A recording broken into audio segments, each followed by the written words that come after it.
मुस्लिम है, जिसमें हिंदू है, ईसाई है, पीड़ित है, वो भारत में आ सकते हैं और रह सकते हैं।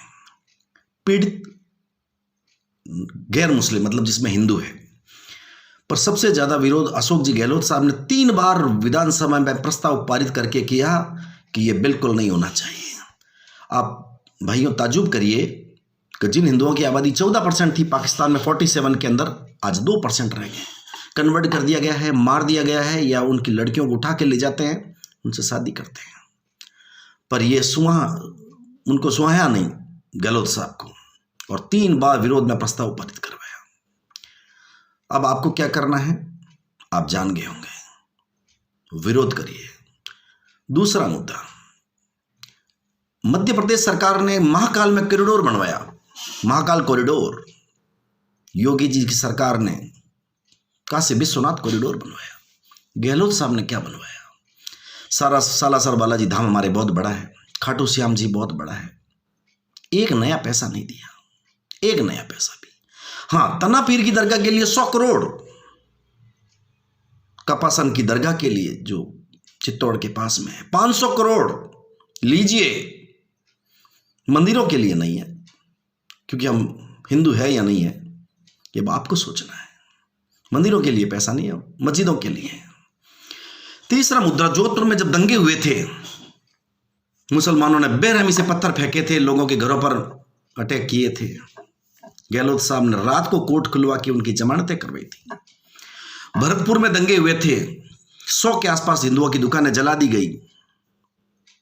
गहलोत साहब के आगे मुद्दा उठाया गया तो गहलोत साहब ने कहा ये सब हिंदुओं की गलती है, ये सब आरएसएस वाले हैं, इन्होंने भड़काऊ नारे लगाए। भड़काऊ नारे क्यों लगाते हैं? अब बोलिए, इस देश के अंदर जय श्री राम का नारा लगाना भी अपराध है गहलोत सरकार में। क्या करना है? विरोध करिए। चौथी बात, माली समाज इतना बड़ा है, टिकट कितना माली समाज को मिलता है? 1। किसको? स्वयं को, गहलोत साहब को। अभी एक और टिकट मिला भगवान साय सैनी को, वो सचिन पायलट राहुल गांधी से लड़ झगड़ के लेके आया है। वो कह रहा इतना बड़ा सैनी समाज है, अशोक जी क्यों नहीं टिकट दिलाते माली सैनी समाज को? वो इनकी मेहरबानी से नहीं, इनके लिए तो अपना मैं खुद, अशोक गहलोत स्वयं और उसका बेटा, इसके लिए कोई समाज नहीं है, कोई कुछ नहीं है। चौथी बात, अभी आपने जिले खूब सुने होंगे, 22 जिले बना दिए। 5 साल कहां थे आप? उसके पहले 2 शासन और किए आपने, कहां थे आप?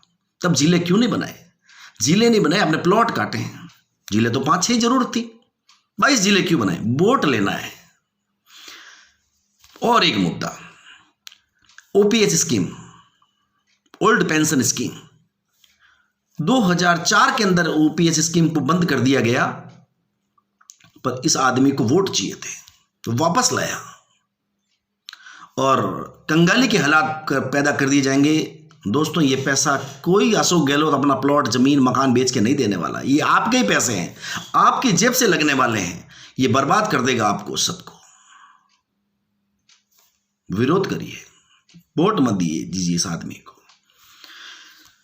छठा मुद्दा, इसको प्राउड है जोधपुर में मंडोर की जनता पर और मुस्लिम समाज पर।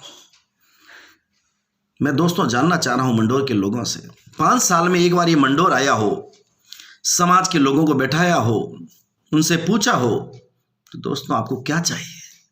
क्या मैं ऐसा करूं मंडोर के लिए, एक सामुदायिक भवन बनवाऊं, क्या करूं, कोई स्कीम लाऊं, कोई योजना दूं आपको आपके क्षेत्र के विकास के लिए? मैं व्यक्तिगत विकास की बात नहीं कर रहा हूं, मैं क्षेत्र के विकास की बात कर रहा हूं। एक बार नहीं आया, फिर भी आप क्या करेंगे? दोस्तों विरोध करिए। अब भी आपके रगों में खून दौड़ रहा है सूरवीरों का, तो इस आदमी को वोट मत दिए। और यदि आदमी जीतता है ये, तो ये तय मान लिया आपकी रगों में खून नहीं, पानी दौड़ रहा है। ये किसी का सगा नहीं है और ये किसी का भी सगा नहीं हो सकता है। इसलिए सचेत रहें, सावधान रहें और विरोध करें, और इस आदमी को जीतने न दें। और यदि जीतता है तो पूरा सरदारपुरा क्षेत्र हारेगा, सरदारपुरा की जनता के एक व्यक्ति हारेगा, ये उन सब की हार होगी। इसलिए विरोध करिए, इसको वोट मत करिए, इसके विरोध में वोट करिए। धन्यवाद। जय